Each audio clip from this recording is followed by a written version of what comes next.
എല്ലാവർക്കും നമസ്കാരം. ഇന്നത്തെ നമ്മുടെ സത്സംഗം ആരംഭിക്കുന്നു. എല്ലാ ദിവസത്തെയും പോലെ ഈ ഒരു കർമ്മത്തെ ആ സർവേശ്വരൻ്റെ പാദങ്ങളിൽ അർപ്പിച്ചുകൊണ്ട് നമുക്ക് ആരംഭിക്കാം. ഭാഗവതം പറയാനും കേൾക്കാനുമുള്ള അനുഗ്രഹവും അനുവാദവും നൽകണേ ഈശ്വര. ഓം നമഃ ശിവായ. ഓം ഗും ഗുരുഭ്യോ നമഃ.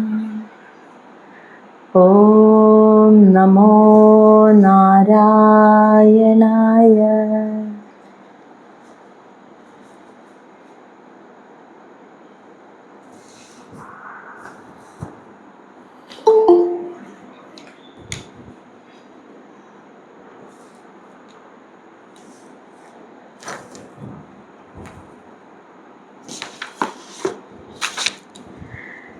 ശ്രീമദ് മഹാഭാഗവതം ചതുർത്ഥ സ്കന്ധം 9ാമത്തെ അധ്യായത്തിലെ ധ്രുവചരിതമാണ് നമ്മൾ കേട്ടുകൊണ്ടിരിക്കുന്നത്. അതിൽ ധ്രുവൻ തിരിച്ച് കൊട്ടാരത്തിലേക്ക് വരുന്ന ഭാഗമാണ്. നമ്മൾ കഴിഞ്ഞ ദിവസം 53 ശ്ലോകങ്ങൾ വരെ അവസാനിച്ചു. അപ്പോൾ ധ്രുവൻ വരുന്നു എന്ന വാർത്ത കേട്ടപ്പോൾ ഉത്താനപാദ മഹാരാജാവ് സന്തോഷാധിക്യത്താൽ കൊട്ടാരത്തിലിരിക്കാതെ എല്ലാ പരിവാരങ്ങളോടും കൂടി ധ്രുവനെ സ്വീകരിക്കാനായിട്ട് തെരുവിലേക്ക്, ആ വഴിയിലേക്ക്, ധ്രുവൻ വരുന്ന രാജവീതിയിലേക്ക് ചെല്ലുകയാണ്. അവിടെ ചെന്ന് ധ്രുവനെ കെട്ടിപ്പിടിക്കുന്നു. ധ്രുവൻ അച്ഛൻ്റെയും അമ്മയുടെയും പാദങ്ങളിൽ നമസ്കരിക്കുന്നു. സുരുചി എന്ന ചിറ്റമ്മയും ഉത്തമനും, ധ്രുവൻ്റെ സഹോദരനായിട്ടുള്ള ഉത്തമനും ഇതേപോലെ തന്നെ അവരെല്ലാവരും സ്നേഹാദരവോടുകൂടി ധ്രുവനെ സ്വീകരിക്കുന്നു. ഇത്രയും ഭാഗം കഴിഞ്ഞു. അതിൽ എന്നിട്ട് പറഞ്ഞത് ലാസ്റ്റത്തെ 53ാമത്തെ ശ്ലോകത്തിൽ പറഞ്ഞത് ഉത്താനപാദ മഹാരാജാവ് ധ്രുവനെയും ഉത്തമനെയും ആനപ്പുറത്ത് കയറ്റിയിരുത്തിയിട്ട് കൊട്ടാരത്തിലേക്ക് അവർ പോവുകയാണ്. എല്ലാവരാലും സ്തുതിക്കപ്പെട്ട്, പ്രജകളാലൊക്കെ സ്തുതിക്കപ്പെട്ട് അവരിങ്ങനെ 2 ആൺമക്കളും കൂടി ആനപ്പുറത്തിരുന്ന് അവരങ്ങനെ ആ രാജവീതിയിലേക്ക് നടന്ന് അങ്ങനെ കൊട്ടാരത്തിലേക്ക് പോകുന്ന ഭാഗമാണ്. അപ്പോൾ ആ പോകുന്ന വഴിയിലെ ആ രാജവീതികൾ, അതുപോലെ അവിടുത്തെ കൊട്ടാരം, ഇതിൻ്റെയൊക്കെ ഭംഗിയാണ് ഇനി ഇവിടെ ഉള്ള കുറച്ച് ശ്ലോകങ്ങളിലൊക്കെ വർണ്ണിക്കുന്നത് കേട്ടോ. അപ്പം അത് നമ്മൾ ശ്രദ്ധിച്ചാൽ മതി. ആ രാജവീതിയുടെ ഭംഗി, കൊട്ടാരത്തിൻ്റെ ഭംഗി, അതുപോലെ ആ പ്രജകളുടെ സ്നേഹാദരവ്, ഇതിനെയൊക്കെയാണ് വർണ്ണിക്കുന്നത്. ശ്ലോകം 54. തത്ര തത്ര ഉപസംക്ലപ്തേ ലസത് മകരതോരണൈഃ സംവൃന്ദൈഃ കദളീസ്തംഭൈഃ പൂഗപോദൈഃ ച തദ്വിദൈഃ. തത്ര തത്ര ഉപസംക്ലപ്തേ ലസത് മകരതോരണൈഃ സംവൃതൈഃ കദളീസ്തംഭൈഃ പൂഗപോദൈഃ ച തദ്വിദൈഃ. തത്ര തത്ര, ആ പോകുന്ന വഴിയിൽ, രാജവീതിയിൽ അവിടെയും ഇവിടെയുമായിട്ട് ഉപസംക്ലിപ്തൈ, സജ്ജീകരിക്കപ്പെട്ടിരിക്കുന്നു വഴിയിൽ നിന്ന്. ലസത്ത്, വിലസുന്ന, മകരതോരണൈഃ, മകരമത്സ്യത്തിൻ്റെ ആകൃതി എന്ന് പറയുമ്പോൾ സ്രാവിനെയാണ് മകരമത്സ്യം എന്ന് പറയാം. അപ്പം മകരമത്സ്യത്തിൻ്റെ ആകൃതിയിലുള്ള തോരണങ്ങൾ വഴിയുടെ ഇരുവശങ്ങളിലും അവിടെയും ഇവിടെയുമായിട്ട് നിറയെ തോരണങ്ങൾ ചാർത്തിയിരിക്കുന്നു. ഈ ഒരു അലങ്കാരങ്ങളെ പറയുമ്പോൾ മനസ്സിലാക്കേണ്ടത്, ധ്രുവൻ വരുന്നുണ്ട് എന്ന് വാർത്ത കേട്ടപ്പോൾ ആ ധ്രുവൻ എന്നെങ്കിലും തിരിച്ചു വരികയാണെങ്കിൽ ചെയ്യാൻ ഉത്താനപാദ മഹാരാജാവ് കരുതി വച്ചിരിക്കുന്ന സജ്ജീകരണങ്ങളും അലങ്കാരങ്ങളുമാണ്. അപ്പം ധ്രുവൻ വരുന്നു എന്ന വാർത്ത കേട്ടപ്പോഴേക്കും രാജാവ് നിർദ്ദേശം കൊടുത്തു. അത്രയ്ക്കും സ്വീകരണങ്ങളും ആദരവും കൊടുക്കാൻ രാജ്യം മുഴുവൻ അലങ്കരിച്ചിട്ടാണ് ധ്രുവനെ സ്വീകരിക്കുന്നത്. അപ്പോൾ നമ്മൾ നോക്കൂ, ഭഗവാൻ കൊടുത്ത അനുഗ്രഹവും ഇവിടെ യാഥാർത്ഥ്യമാവുകയാണ്. ഇവരുടെയൊക്കെ ഉള്ളിലിരുന്ന് ഭഗവാൻ തന്നെ അത് തോന്നിച്ചു. നീ എന്താഗ്രഹിച്ചാലും സാധിക്കും, നിനക്ക് എല്ലാ സൗഭാഗ്യങ്ങളും ലഭിക്കുമെന്ന് ഭഗവാൻ പറഞ്ഞിരുന്നല്ലോ. ആ അനുഗ്രഹം നമ്മൾ ഈ ഒരു ആഡംബരങ്ങൾ കാണുമ്പോൾ തന്നെ നമുക്ക് മനസ്സിലാവാം അതൊക്കെ സാധിക്കുകയാണെന്ന്. അങ്ങനെ മകരമത്സ്യത്തിൻ്റെ ആകൃതിയിലുള്ള തോരണങ്ങൾ ആ രാജവീതിയുടെ ഇരുവശത്തും. പിന്നെ സംവൃതൈഹി, സംവൃതം എന്ന് വെച്ചാൽ നിറയെ സമൃദ്ധിയോടുകൂടി പഴങ്ങൾ, വാഴപ്പഴങ്ങളോട് കുലകളോട് കൂടിയ കദളീസ്തംഭൈഹി, കദളിവാഴ 2 സൈഡിലും രാജവീതിയുടെ ഇരുവശങ്ങളിലും വെച്ചിട്ടുണ്ട് അലങ്കാരത്തിൽ. അതിൽ നിറയെ കദളിപ്പഴങ്ങൾ, പഴക്കുലകളോട് കൂടിയ കദളിവാഴ വെച്ചിട്ടുണ്ട്. പൂഗപോദൈശ്ച, പൂഗം എന്ന് വെച്ചാൽ ഇളം കവുങ്ങിൻ്റെ തൈകൾ, പോദൈഹിച്ച എന്ന് വെച്ചാൽ കവുങ്ങ് തൈകൾ, ഇളം കവുങ്ങിൻ്റെ തൈകളും, വിദൈഹി എന്ന് വെച്ചാൽ അതുപോലെ എന്നർത്ഥം. അപ്പം അതുപോലെ കവുങ്ങിൻ തൈകളും രാജവീതിയുടെ ഇരുവശങ്ങളിലും വച്ചിട്ടുണ്ട് അലങ്കാരത്തിനായിട്ടെന്ന്. അപ്പോൾ ധ്രുവനും ഉത്തമനും ആനപ്പുറത്ത് കയറി ആ രാജവീതിയിലൂടെ ഇങ്ങനെ കൊട്ടാരത്തിലേക്ക് നടന്നു വരുമ്പോൾ വഴിയുടെ ഇരുവശങ്ങളിലുമായിട്ട് മകരമത്സ്യത്തിൻ്റെ ആകൃതിയുള്ള തോരണങ്ങൾ, നിറയെ പഴങ്ങൾ നിറഞ്ഞ പഴക്കുലകളോടുകൂടിയ കദളിവാഴകൾ, അതുപോലെ ഇളം കൗങ്ങിൻ തൈകളും ഒക്കെ രണ്ട് വശങ്ങളിലും വെച്ചിട്ട് ആ വീതിയെ, ആ രാജവീതിയെ അലങ്കരിച്ചു. ഇനി ശ്ലോകം 55. ചൂതപല്ലവ വാസസ്രങ് മുക്താധാമ വിളംബിഭിഃ ഉപസ്കൃതം പ്രതിദ്വാരം അഭം കുംഭൈഃ സ ദീപകൈഃ. ചൂതപല്ലവം മാവിൻ്റെ ഇലകൾ, വാസ വസ്ത്രം, സ്രക് പൂമാലകൾ, മുക്താദാമഹ മുത്തുമാലകൾ, വിളംബിഭിഃ ഇവയെല്ലാം ഇങ്ങനെ, വിളംബിഭി എന്ന് വെച്ചാൽ തൂങ്ങിക്കിടക്കുക എന്നർത്ഥം. ഇവയെല്ലാം ഇങ്ങനെ തൂങ്ങിക്കിടക്കുന്ന രീതിയിൽ ഉപസ്കൃതം എന്ന് വെച്ചാൽ അലങ്കരിക്കപ്പെട്ടിരിക്കുന്നു. പ്രതിദ്വാരം, ഓരോ പ്രതിദ്വാരം എന്ന് വെച്ചാൽ ആ ഓരോ കവാടത്തിലും, ആ കൊട്ടാരത്തിൻ്റെ ഉള്ളിലേക്ക് രാജവീതിയിലൂടെ നടന്നു വരുമ്പോൾ ഓരോരോ കവാടങ്ങളുണ്ട്. ഓരോ കവാടത്തിലും മാവിൻ്റെ ഇലകൾ, വസ്ത്രങ്ങൾ, പൂമാലകൾ, മുത്തുമാലകൾ ഇവയെല്ലാം കൊണ്ട് അലങ്കരിച്ചിരിക്കുകയാണ് കവാടങ്ങളെല്ലാം.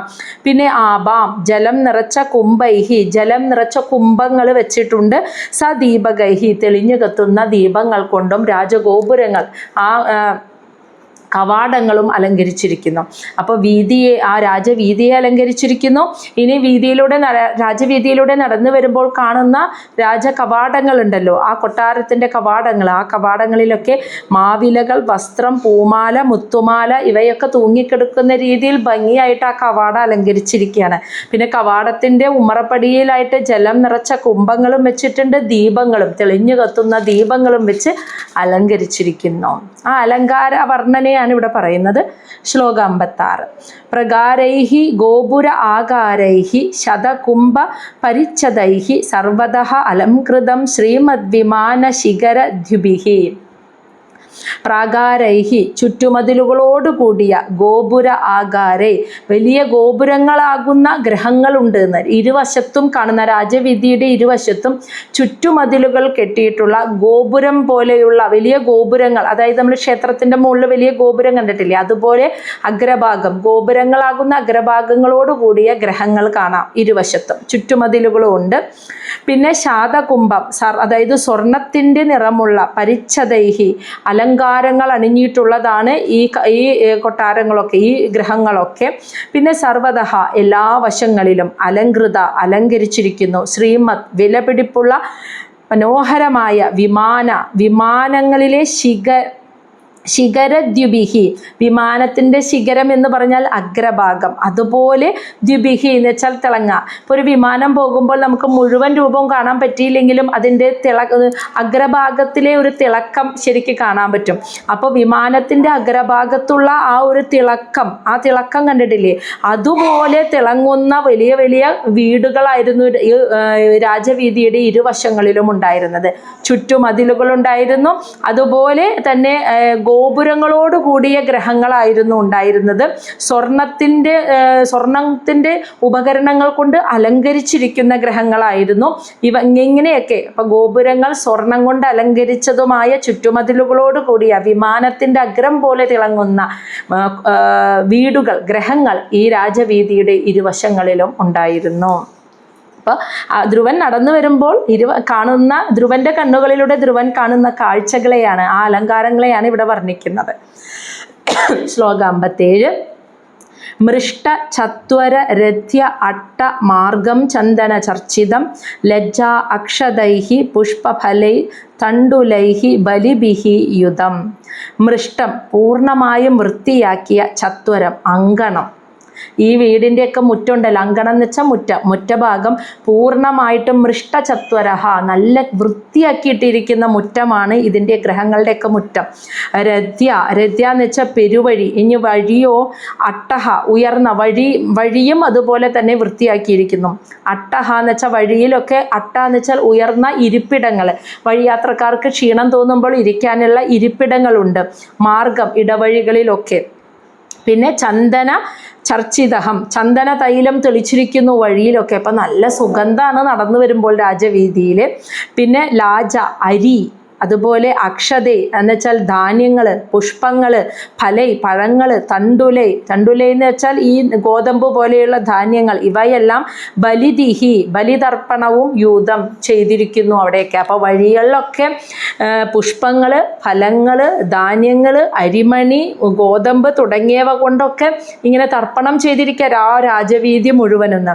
അപ്പോൾ വീടുകളുടെയും മുറ്റങ്ങളും അതുപോലെ ആ വഴിയും രാജവീതിയും ഒക്കെ നല്ല വൃത്തിയാക്കി വെച്ചിരിക്കുന്നു.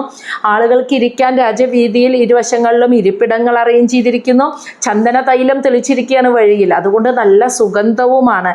അതുമാത്രമല്ല, ഒരു ദേവനെ പൂജിക്കുന്ന പോലെ അക്ഷതവും പുഷ്പങ്ങളും ഫലങ്ങളും ധാന്യങ്ങളും ഗോതമ്പും ഒക്കെ ഇങ്ങനെ ബലിയായിട്ട് ഇങ്ങനെ തർപ്പണം ചെയ്ത് ആ രാജവീതിയിൽ ഇങ്ങനെ വിതറിയിട്ടിരിക്കുകയാണ്. ധ്രുവൻ നടന്നു വരുമ്പോൾ ധ്രുവനെ പൂജിക്കുന്ന പോലെ ആ വഴിയെയൊക്കെ പൂജിച്ച് അതിനെയൊക്കെ ഇവയെ കൊണ്ട് തർപ്പണം ചെയ്ത് അതിനെ വളരെ പരിശുദ്ധമാക്കി വെച്ചിരിക്കുകയാണെന്ന് ധ്രുവൻ നടന്നു വരുന്ന ആ രാജവീതികളെ എന്നാണ് പറയുന്നത്.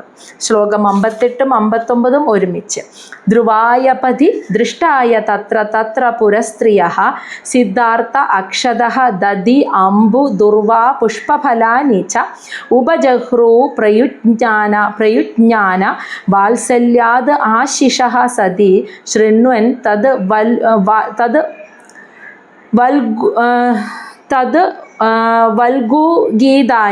വൽഗുഗീതാനി പ്രാവിശദ് ഭവനം പിതുഃ.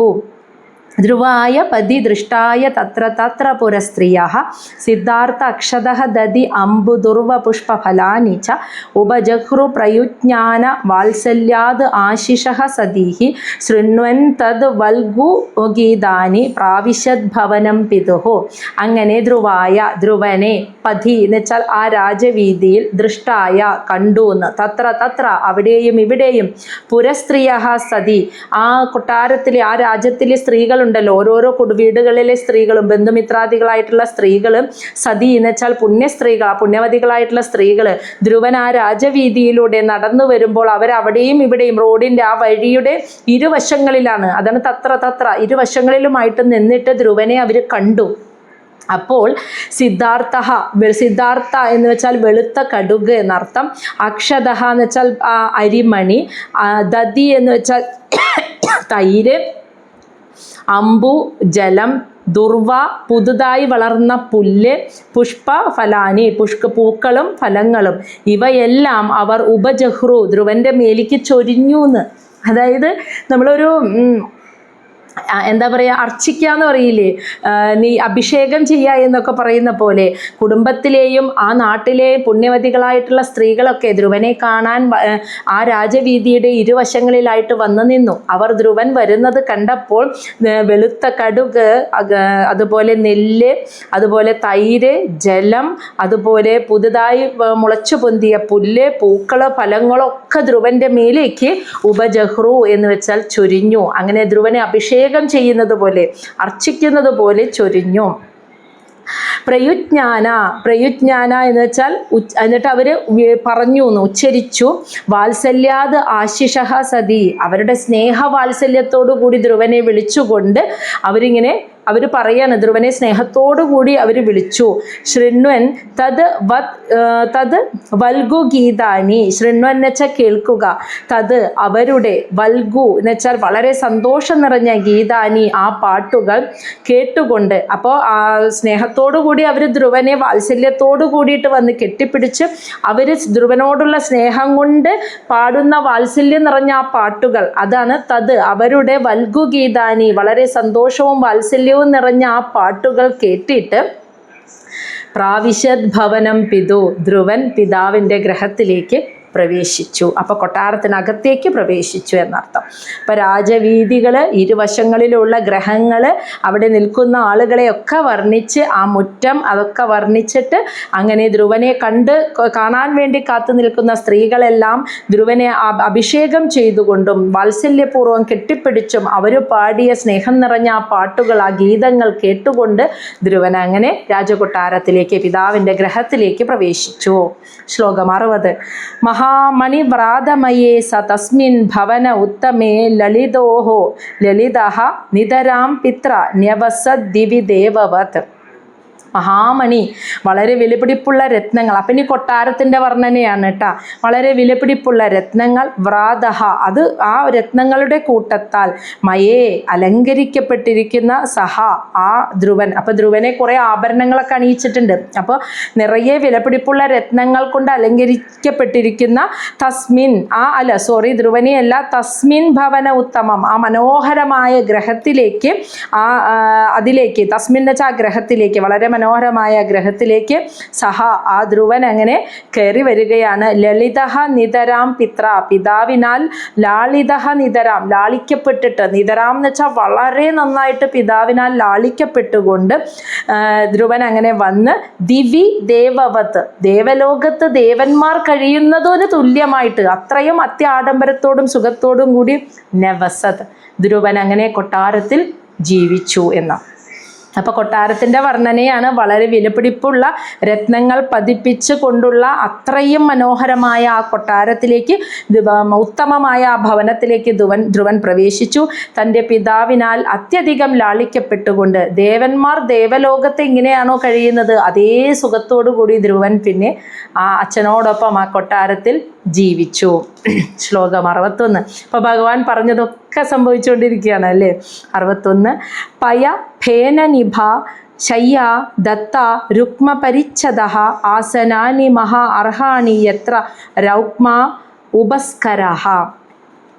പയ, പാല്, ഫേനനിഭ, ഫേന എന്ന് വെച്ചാൽ നുരഞ്ഞു പൊന്തുന്ന, നിഭാഹ എന്ന് വെച്ചാൽ പോലെ, പാല് ഇങ്ങനെ കാച്ചാനായിട്ട് വെക്കുമ്പോൾ അതിങ്ങനെ തിളച്ച് നുരഞ്ഞു പൊന്തി വരുന്നത് പോലെ ശയ്യ, അവിടുത്തെ കിടക്കകളിൽ നിന്ന്, അതായത് നുരഞ്ഞു പൊന്തുന്ന പാലിൻ്റെ നിറമുള്ള ശയ്യകളാണ് ആ കൊട്ടാരത്തിലുണ്ടായിരുന്നത്. ഇനി ദന്ത, ആ കട്ടിലുകൾ ആനക്കൊമ്പ് കൊണ്ട് നിർമ്മിച്ച കട്ടിലുകൾ. പരിച്ഛദ എന്ന് വെച്ചാൽ എന്താ പറയുക, കട്ടിലുകൾ ആനക്കൊമ്പ് കൊണ്ട് നിർമ്മിച്ച കൊട്ടാരത്തിലെ കട്ടിലുകൾ.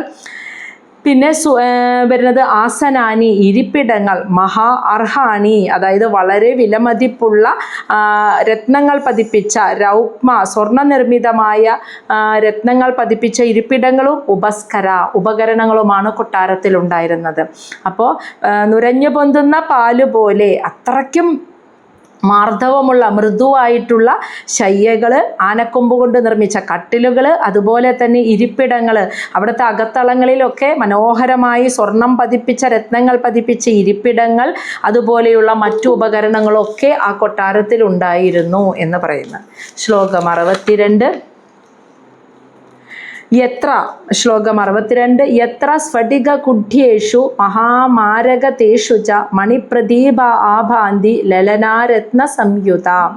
യത്ര, എവിടെയാണോ, സ്ഫടിക കുഢ്യേഷു, സ്ഫടിക നിർമ്മിതമായ ചുമരുകൾ എന്ന്, എവിടെയാണോ സ്ഫടിക നിർമ്മിതമായ ചുമരുകൾ, മഹാമാരകതേഷു ച എന്ന് വെച്ചാൽ മഹാമരതക കല്ലുകൾ കൊണ്ട് നിർമ്മിച്ച, അലങ്കരിക്കപ്പെട്ടിട്ടുള്ള മണിപ്രതിഭ, രത്നനിർമ്മിതമായ ദീപങ്ങൾ, ആഭാന്തി എന്ന് വെച്ചാൽ പ്രകാശിക്കുക, ലലന എന്ന് വെച്ചാൽ സുന്ദരികളായ സ്ത്രീകൾ, രത്ന സംയുത, രത്നം പോലെ നിർമ്മിച്ച, സംയുത എന്ന് വെച്ചാൽ കയ്യിലേന്തിയ. ഇവിടെ പറയുന്നത് എന്താണെന്ന് വെച്ചാൽ, എത്ര എന്ന് വെച്ചാൽ എവിടെയാണോ, സ്ഫടിക കൂടേഷു, സ്ഫടിക കൂടേഷു വെച്ചാൽ സ്ഫടികം, മാർബിള്, അതുകൊണ്ട് നിർമ്മിച്ച ചുമരുകളായിരുന്നു ആ കൊട്ടാരത്തിലുണ്ടായിരുന്നത്. മഹാമാരകതേഷുച, അതായത് മരതക കല്ലുകൾ പതിപ്പിച്ചിട്ടുള്ള, അങ്ങനെയുള്ള രത്നങ്ങൾ പതിപ്പിച്ച അകത്തളങ്ങളാണ്. അതാണ് മാരകതേഷുച, മരതക കല്ലുകൾ പതിപ്പിച്ച അകത്തളങ്ങളായിരുന്നു ആ കൊട്ടാരത്തിലുണ്ടായിരുന്നത്. ഇനി അതിലേക്കാൾ ഉപരി അവിടുത്തെ സൗന്ദര്യം വർദ്ധിപ്പിക്കുന്നത് ലലന, സുന്ദരികളായ സ്ത്രീകളുടെ രൂപം, അത് സംയുത, ആഭാന്തി, അതായത് മണിപ്രതിഭ. മണിപ്രതിഭ എന്ന് വെച്ചാൽ ഇങ്ങനെ ദീപം, രത്നനിർമ്മിതമായ ഒരു വിളക്കിൽ ദീപം തെളിയിച്ച്, സംയുത, അത് കയ്യിൽ പിടിച്ചു നിൽക്കുന്ന സുന്ദരികളായ സ്ത്രീരത്നങ്ങളുടെ ചുവർ ചിത്രങ്ങൾ ഉണ്ടായിരുന്നു. അതിനാലും ആഭാന്തി, അവിടം പ്രകാശിച്ചു എന്നാണ് പറയുന്നത്. അപ്പം കൊട്ടാരത്തിനകത്ത് മാർബിൾ കൊണ്ട് നിർമ്മിച്ച ചുമരുകൾ, മരതകക്കല്ല് പതിപ്പിച്ച തളങ്ങൾ, ആ ചുമരുകളിൽ ഇങ്ങനെ സുന്ദരികളായ സ്ത്രീകൾ, അവരിങ്ങനെ കയ്യിൽ പ്രകാശിക്കുന്ന ഒരു വിളക്ക്, ദീപം കൈപിടിച്ച് നിൽക്കുന്ന സുന്ദരികളായ സ്ത്രീകളുടെ ചുവർ ചിത്രങ്ങളാണ് കൊട്ടാരത്തിൽ നിറയെ ഇരിക്കുന്നത്. ഇവയെല്ലാം കൊണ്ട് വളരെ മനോഹരമായിരുന്നു ആ രാജകൊട്ടാരത്തിലെ താമസവും ധ്രുവനെ. അത്യധികം സുന്ദരമായിരുന്നു എന്ന് പറയുന്നു. 63. ഉദ്യാനാനി च रम्याणि विचित्रैः अमरद्रुमैः कुज द्विहङ्गमिथुनैः गायाद मत्त മധുവൃതൈः ഉദ്യാനാനി വളരെ മനോഹരമായിട്ടുള്ള ച രമ്യാണി എന്ന് വെച്ചാൽ വളരെ മനോഹരമായ ഉദ്യാനാനി എന്ന് വെച്ചാൽ പൂന്തോട്ടങ്ങൾ. അപ്പോൾ രാജകൊട്ടാരത്തിൽ അത്യധികം മനോഹരമായ പൂന്തോട്ടം ഉണ്ടായിരുന്നു. വിചിത്രൈഹി അമരദ്രുമൈഹി വിചിത്രങ്ങളായിട്ടുള്ള നാനാതരത്തിലുള്ള അമരദ്രുമം എന്ന് വെച്ചാൽ കാട്ടിൽ നിന്നും സ്വർഗീയ ഗ്രഹങ്ങളിൽ നിന്നൊക്കെ കൊണ്ടുവന്ന വൃക്ഷങ്ങളാണ് ആ ഉദ്യാനത്തിലുള്ളത് എന്ന്. അതായത് ഊർധ്വലോകങ്ങളിലും സ്വർഗീയ ഗ്രഹങ്ങളിൽ നിന്നൊക്കെ കൊണ്ടുവന്നിട്ടുള്ള വളരെ മനോഹരമായിട്ടുള്ള പ്രത്യേകതയുള്ള വൃക്ഷങ്ങളൊക്കെയാണ് പ്രത്യേകതയുള്ള വൃക്ഷങ്ങളൊക്കെയാണ് ആ ഉദ്യാനത്തിൽ ഉണ്ടായിരുന്നത്. അങ്ങനെ മനോഹരമായ ഉദ്യാനമായിരുന്നു. ഇനി ആ ഉദ്യാനത്തിലോ കുജഹ പാടുകയാണെന്ന്. ഒരു മിനിറ്റ്. ഹലോ, ഞാനിപ്പോൾ അങ്ങോട്ട് ഇവിടെ വന്നിട്ടുണ്ടോ? ഇല്ല, ഞാനൊരു 10 മിനിറ്റ് കഴിഞ്ഞിട്ട് വിളിച്ചാൽ മതിയോ? ഭാഗവതം ക്ലാസ്സിലാ? ശരി, ഞാൻ വിളിക്കാം, അങ്ങോട്ട് വിളിക്കാം. ഓക്കെ.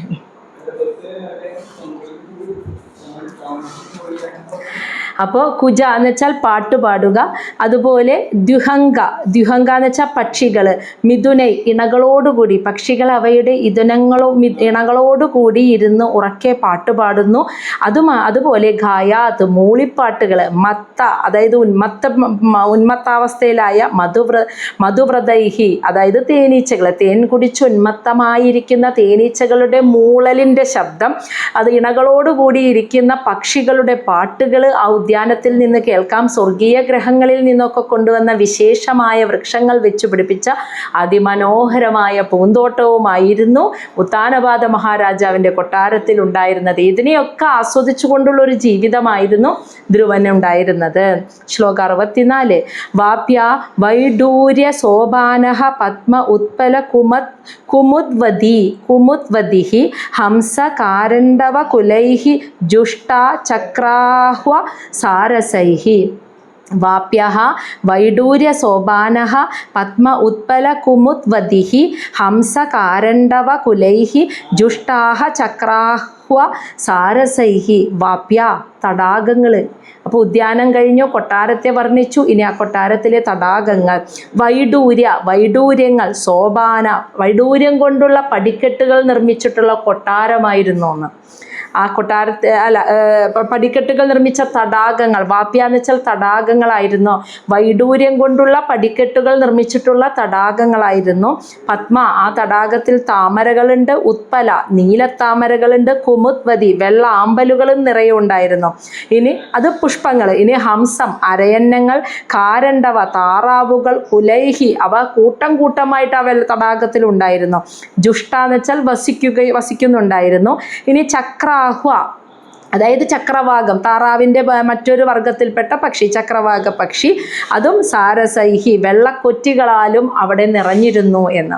അപ്പോൾ തടാകത്തിൻ്റെ വർണ്ണന. വാപ്യ എന്നാൽ തടാകം. വൈഡൂര്യം പതിപ്പിച്ച പടിക്കെട്ടുകളും പത്മം അതുപോലെ താമര, നീലത്താമര, വെള്ളാമ്പലുകളൊക്കെ നിറഞ്ഞിരുന്ന ആ തടാകം.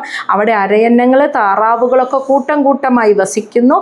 അതുകൂടാതെ താറാവിൻ്റെ വർഗത്തിൽപ്പെട്ട ചക്രവാക പക്ഷികളും സാരസൈഹി വെള്ളക്കൊറ്റികളാലും ധാരാളം നിറഞ്ഞിരുന്ന തടാകങ്ങളായിരുന്നു അവയെല്ലാം. ശ്ലോകം 65. ഉത്താനപാദഃ രാജർഷിഃ പ്രഭാവം തനയസ്യ തം ശ്രുത്വാ ദൃഷ്ടാ അദ്ഭുതതമം പ്രഭേദേ വിസ്മയം പരം. ഉത്താനപാദഃ രാജർഷി പ്രഭാവം തനയസ്യ തം ശ്രുത്വാ ദൃഷ്ടാ അദ്ഭുതതമം പ്രഭേദേ വിസ്മയം പരം. ആ ഉത്താനപാദ മഹാരാജാവ് തം തനയസ്യ പ്രഭാവം തൻ്റെ പുത്രൻ്റെ ആ പ്രഭാവം, ആ ഒരു മാഹാത്മ്യത്തെ ഉത്താനപാദഃ രാജർഷി അതായത് എന്താണ് പറയുന്നത്, ധ്രുവൻ എന്ന ആ ഉത്താനപാദൻ ഒരു രാജർഷി. ആ രാജർഷി തൻ്റെ പുത്രൻ്റെ ആ പ്രഭാവത്തെ ശ്രുത്വ എന്ന് വെച്ചാൽ കേട്ടിട്ടും ദൃഷ്ട എന്ന് വെച്ചാൽ കണ്ടിട്ടും അത്ഭുതതമം അത്ഭുതകരമായി വിസ്മയം പരം വിസ്മയം അത്യധികം വിസ്മയത്തോടെ പ്രഭേദേ സന്തോഷിച്ചു എന്ന്. അതായത് പിന്നെ ധ്രുവൻ ആ കൊട്ടാരത്തിൽ തന്നെയാണല്ലോ വസിക്കുന്നത്. അപ്പോൾ ഇവിടെ രാജർഷി എന്ന് പറയുന്നത് ധ്രുവനെയാണ് കേട്ടോ. ഉത്താനപാദൻ മഹാരാജാവിനെയല്ല രാജർഷി എന്ന് പറയുന്നത്. ധ്രുവന്റെ ജീവിതം ആ കൊട്ടാരത്തിൽ ഇത്രയധികം സുഖങ്ങളും എല്ലാം കിട്ടിയിട്ടും ധ്രുവൻ ഒന്നിനോട് ഒരു അറ്റാച്ച്മെന്റ് ഇല്ലാതെയാണ് അവിടെ ജീവിക്കുന്നത്. ഒരു വിരക്തനായിട്ടാണ്. കാരണം ധ്രുവന്റെ മനസ്സിലെ ഏറ്റവും വലിയ ആഗ്രഹം ഭഗവാനെ മുന്നിൽ കിട്ടിയിട്ടും മുക്തിയെ ആവശ്യപ്പെട്ടില്ലല്ലോ എന്ന സങ്കടത്തോടു കൂടിയാണല്ലോ വന്നത്.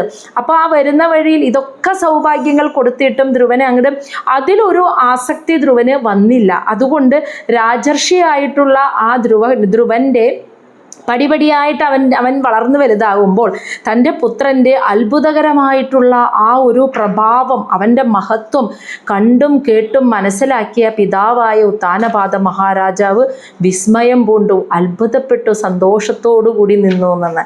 അവൻ ഇങ്ങനെ വളർന്നു വലുതാവും തോറും അവൻ്റെ ആ പ്രഭാവവും മഹാത്മ്യവും അറിഞ്ഞിട്ട്, ഇതിപ്പോൾ രാജാവും അച്ഛൻ മാത്രമല്ല അറിഞ്ഞത്, ജനങ്ങളും രാജകൊട്ടാരത്തിലുണ്ടായിരുന്ന ബന്ധുമിത്രാദികളും മന്ത്രിമാരും ഉദ്യോഗസ്ഥന്മാരും രാജ്യത്തിലെ പ്രജകളും ഒക്കെ ധ്രുവനെ ഒരുപാട് സ്നേഹിച്ചു എന്ന് അവൻ്റെ മാഹാത്മ്യവും പ്രഭാവവും അറിഞ്ഞിട്ട്. അതാണ് ശ്ലോകം 66 പറയുന്നത്. വീക്ഷേ ഊഢവയസം തം ച പ്രകൃതീനാം ച സമ്മതം അനുരക്തപ്രജം രാജാ ധ്രുവം ചക്രേ ഭുവഃ പതിഃ.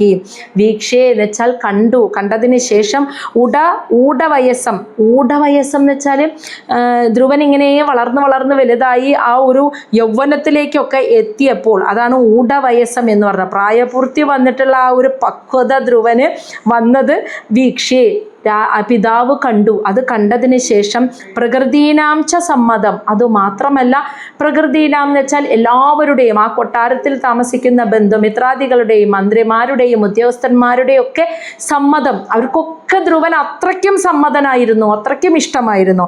ഇനി അനുരക്ത പ്രജകൾക്കും നാട്ടിലെ ജനങ്ങൾക്കും ധ്രുവനെ അത്യധികം ഇഷ്ടമായിരുന്നു. ഇതെല്ലാം വീക്ഷയെ കണ്ടപ്പോൾ ഉത്താനപാദ മഹാരാജാവ് ധ്രുവനെ ഭുവഃപതി, ഭൂമിയുടെ പതിയായിട്ട് ചക്രയെ നിയമിച്ചു എന്ന്. അപ്പോൾ ആദ്യം ഈ 5 വയസ്സുള്ള ധ്രുവൻ ഇങ്ങനെ വളർന്ന് വലുതായി വരുമ്പോൾ അവൻ്റെ മഹത്വം, അവനൊരു രാജർഷി തുല്യമായിട്ട് ഇത്രയും സുഖങ്ങൾ നൽകിയിട്ടും അതിനോടൊന്നും ഒരു അത്യാസക്തി ഒന്നുമില്ലാതെ ഒരു രാജർഷിയായിട്ടുള്ള ധ്രുവൻ വളർന്നു വലുതാവുന്നത് കണ്ട് അച്ഛന് പോലും അത്ഭുതവും വിസ്മയം പൂണ്ടു. പിന്നെ അതുമാത്രമല്ല, അദ്ദേഹം കാണുകയാണ് മകൻ വളർന്ന് ഒരു യൗവനത്തിലെത്തിയപ്പോൾ അവൻ്റെ മാഹാത്മ്യം, അവൻ്റെ പ്രഭാവം, അവൻ്റെ ആ ഒരു പക്വത രാജാവും അച്ഛൻ മനസ്സിലാക്കി. അതുമാത്രമല്ല, കൊട്ടാരത്തിലെ എല്ലാവരാലും സമ്മതനായിരുന്നു, എല്ലാവർക്കും ഇഷ്ടമായിരുന്നു, പ്രജകൾക്കും അവനോട് വളരെയധികം സ്നേഹമായിരുന്നു. ഇതെല്ലാം കണ്ടപ്പോൾ രാജാവ് തീരുമാനിച്ചു, ധ്രുവൻ തന്നെ അടുത്ത ഭൂമിയുടെ പതി. അന്ന് ഉത്താനപാദ രാജാവ് അന്ന് ഭൂമിയാണല്ലോ ഭരിച്ചിരുന്നത്. അപ്പോൾ അടുത്ത ഭൂമിയുടെ പതി സംരക്ഷകൻ ധ്രുവൻ തന്നെയാകട്ടെ എന്ന് പറഞ്ഞ് രാജാവ് ധ്രുവനെ അടുത്ത ഭൂമിയുടെ പതിയായി നിയമിച്ചു, വാഴിച്ചു എന്ന് പറയുന്നു. ശ്ലോകം 67. ആത്മാനാം ച പ്രവയസം ആകല്യയ വിശാംപതിഃ വനം വിരക്തഃ പ്രാതിഷ്ഠത് വിമൃശ്യൻ ആത്മനഃ ഗതിം. ആത്മാനാം ച പ്രവയസം പ്രവയസം ആകല്യയ അല്ല, ഞാൻ പറയുന്നത് തെറ്റുണ്ട് അല്ലേ? ആകലയ്യ തെറ്റി. ആകലയ്യ വിശാംപതിഃ വനം വിരക്തഃ പ്രാതിഷ്ഠത് വിമൃശ്യൻ ആത്മനഃ ഗതി. അപ്പോൾ ഇവിടെ പറയുന്ന അവസാനത്തെ ശ്ലോകത്തിൽ ആത്മാനം, അപ്പോൾ രാജാവ് മകനെ നിയമിച്ചല്ലോ, രാജകൊട്ടാരത്തിൽ അടുത്ത രാജാവായിട്ട് ധ്രുവനെ നിയമിച്ചപ്പോൾ ആത്മാനം എന്ന് വെച്ചാൽ, ഇനി അന്നത്തെ കാലത്തെ ഒരു നിയമം അറിയാലോ, വാനപ്രസ്ഥം എന്ന അവസ്ഥ. അപ്പോൾ ആത്മാനം എന്ന് വെച്ചാൽ തനിക്ക്. ഇനി പ്രവയസം എന്ന് വെച്ചാൽ വാർദ്ധക്യം, വയസ്സായി എന്ന്. ആകലയ്യ എന്ന് വെച്ചാൽ തിരിച്ചറിയുക, മനസ്സിലായ? ആകലയ്യ എന്ന് വെച്ചാൽ മനസ്സിലാക്കിയിട്ട് അല്ലെങ്കിൽ തിരിച്ചറിഞ്ഞിട്ട് എന്നർത്ഥം. അപ്പോൾ തനിക്ക് പ്രായമായി, ഇനി ഈ കൊട്ടാരത്തിൽ ഇങ്ങനെ ഇരിക്കാൻ പാടില്ല എന്ന് തിരിച്ചറിഞ്ഞിട്ട് വിശാംപതി, വിശ്വത്തിൻ്റെ അന്നത്തെ പതിയായിട്ടുള്ള ഉത്താനപാദ രാജാവ് വനത്തിലേക്ക് പ്രാതിഷ്ഠാത് പോയി, വിരക്തനായിട്ട് വിമൃശ്യൻ എന്ന് വെച്ചാൽ ആലോചിച്ചു, ആത്മനഃ ഗതി. അപ്പോൾ ആത്മനഃ ഗതി എന്ന് വെച്ചാൽ ആത്മാവിൻ്റെ ഗതി. ആദ്യത്തെ ഉത്തരവാദിത്തങ്ങൾ ബ്രഹ്മചര്യം, ഗാർഹസ്ഥ്യം ഇവയെല്ലാം കഴിഞ്ഞ് ഇനി ആത്മാവിനെ അറിയുക എന്നതാണ് അടുത്ത ലക്ഷ്യം. ആത്മാവിൻ്റെ ഗതിയെ പ്രാപിക്കുക എന്നതാണെന്ന് തിരിച്ചറിഞ്ഞ്, അതാണ് വിമൃശൻ എന്ന് വെച്ചാൽ ചിന്തിച്ച്, അത് ചിന്തിച്ച് മനസ്സിലാക്കിയിട്ട് എല്ലാ കൊട്ടാരത്തിലെ സുഖങ്ങളിൽ നിന്നും വിരക്തനായിട്ട് അങ്ങനെ ഉത്താനപാദ രാജാവ് വനത്തിലേക്ക് പോയി, വാനപ്രസ്ഥ ജീവിതം നയിക്കാൻ പോയി എന്നാണ് പറയുന്നത്. അപ്പോൾ തനിക്ക് വയസ്സായി, ഇനി അധികം കാലം ഈ കൊട്ടാര സുഖങ്ങൾ അനുഭവിച്ച് ഉത്തരവാദിത്വങ്ങളൊന്നും ഏൽക്കേണ്ട ആവശ്യമില്ല എന്ന് തിരിച്ചറിഞ്ഞ മഹാരാജാവ് ഇനി ആത്മാവിൻ്റെ ഗതിയെയാണ് അറിയേണ്ടത്, ആത്മാവിനെ അറിയുകയാണ് വേണ്ടത് എന്ന് തിരിച്ചറിഞ്ഞിട്ട് എല്ലാ ഭൗതിക സുഖങ്ങളിൽ നിന്നും വിരക്തനായി അങ്ങനെ ഭരണം മകനായ ധ്രുവനെ ഏൽപ്പിച്ചിട്ട് വനത്തിലേക്ക് വാനപ്രസ്ഥ ജീവിതം നയിക്കാനായിട്ട് ഇറങ്ങി തിരിച്ചു എന്നാണ് പറയുന്നത്. അതോടുകൂടി ഈ ഒരു അധ്യായം ഇവിടെ അവസാനിക്കുകയാണ്. ഇനി അധ്യായം 10 യക്ഷന്മാരുമായി ധ്രുവ മഹാരാജാവിൻ്റെ യുദ്ധം, അത് നമുക്ക് അടുത്ത ആഴ്ച.